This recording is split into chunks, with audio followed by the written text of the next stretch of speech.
Hey guys, thanks for watching the #1 YouTube channel on self-empowerment and being an individual. Today, this episode is called Lying is Good, Changing Negative to Positive. So, in case you didn't notice in the beginning of this video, I said I have the #1 or the #1 YouTube channel about self-motivation or self-empowerment. Though that is not necessarily true, I firmly believe it, and the only way to achieve any goal in your life is to firmly believe that you can achieve that goal. And of course, putting in the work to achieve that goal by any means necessary. But it does not help you mentally to already psych yourself out by telling yourself you can't do something. The two examples I'd like to give is an indirect lie and a direct lie. The direct lie could be saying to yourself something that you might not necessarily believe in the moment, but if you continue to do so, you will actually even start doing actions that promote what you're saying.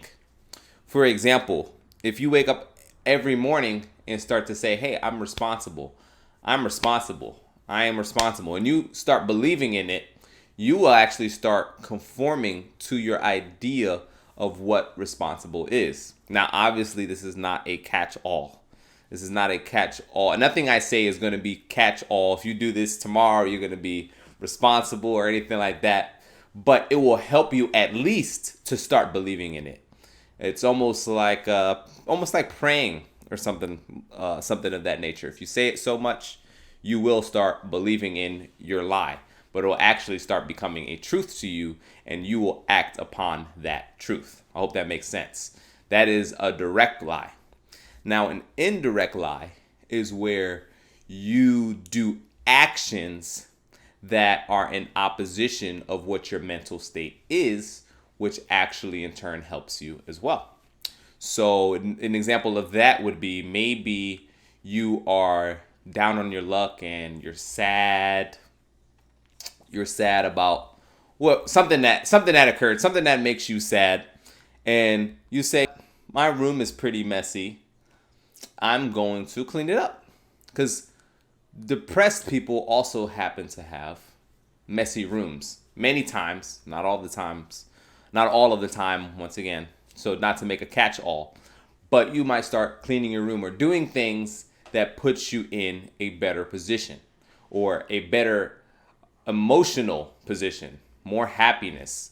So doing things like working out against the fact that you're actually depressed, cleaning your room against the fact that you are actually depressed, will actually start making you or putting you into a state where you are no longer depressed and you actually start becoming happy, because these are the things that would normally put you in a position of happiness in the first place. So I hope that makes sense. That's a direct lie and an indirect lie, and both can be used mentally to your advantage to change your mood and make your goal more approachable or easier to succeed in. So we covered lying.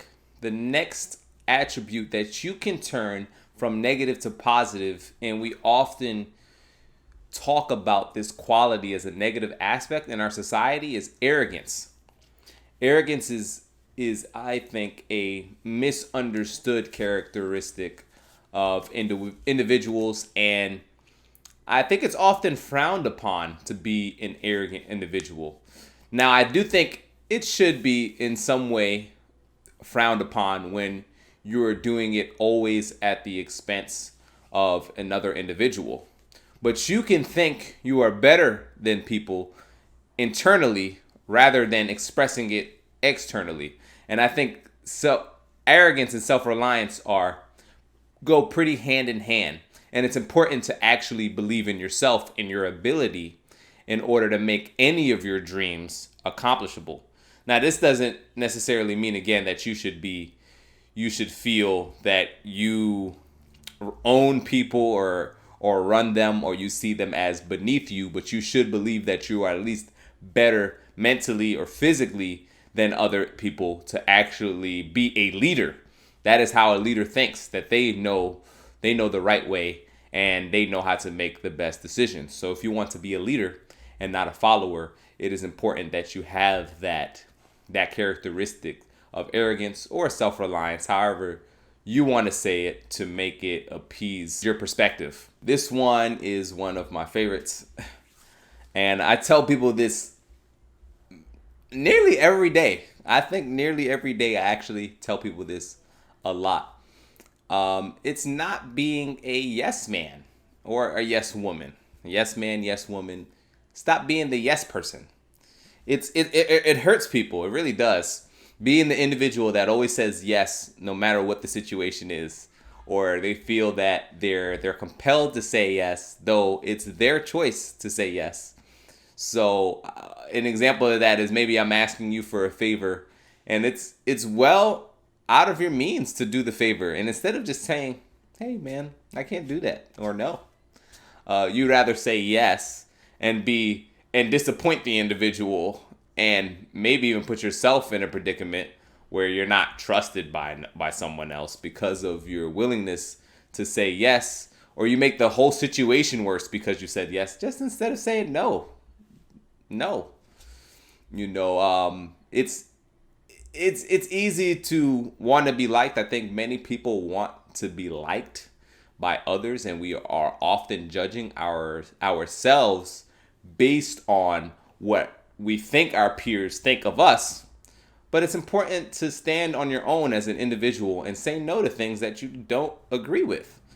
Don't always be a yes man. Don't always do that.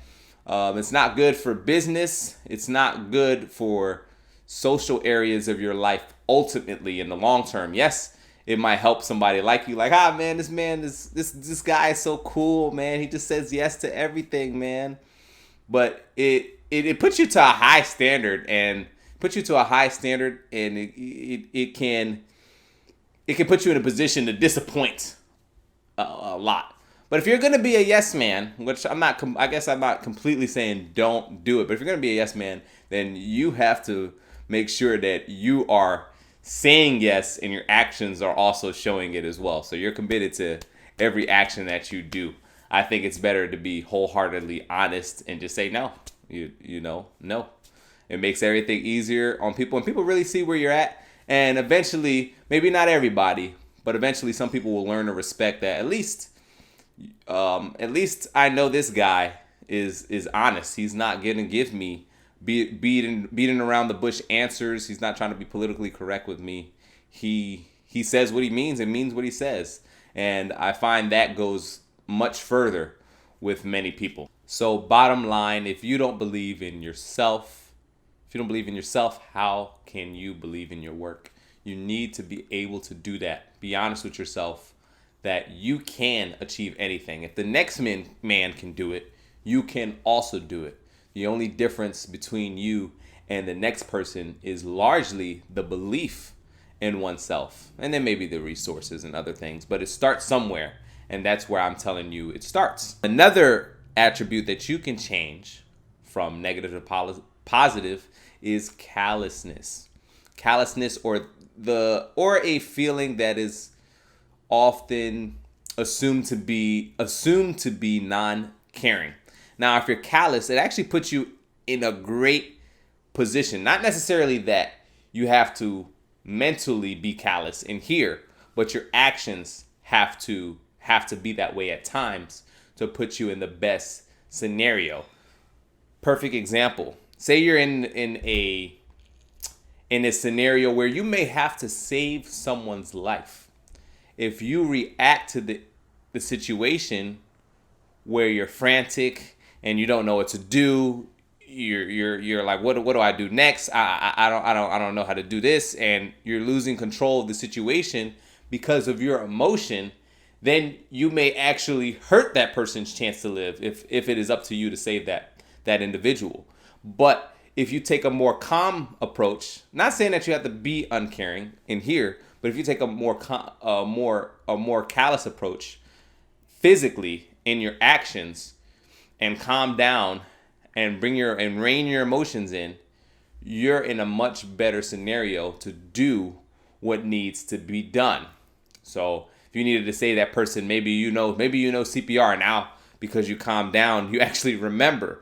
Some people, when they're frantic, they forget everything, even if they had prior training on something. They forget it. It's just out the door. So it's important to be calm and then be able to do what needs to be done. So that's a way you can bring that negative aspect, or make it something negative into something positive.